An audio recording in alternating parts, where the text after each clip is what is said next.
Guys, tingnan natin ang, ito yung halaman namin. Oo, alam nyo ba kung ano ang halaman ito? Diba?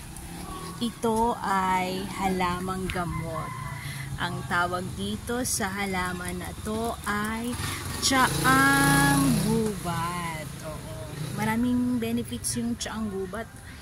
Tulad ng pwede siyang sa pananakit ng tiyan, sa may mga gastroenteritis, ayan, gamot yan. At saka yung kung kayo ay nadudumi palagi, ayan, pwede niyan sa pagtatae, pwede itong tsaang gubat na halaman.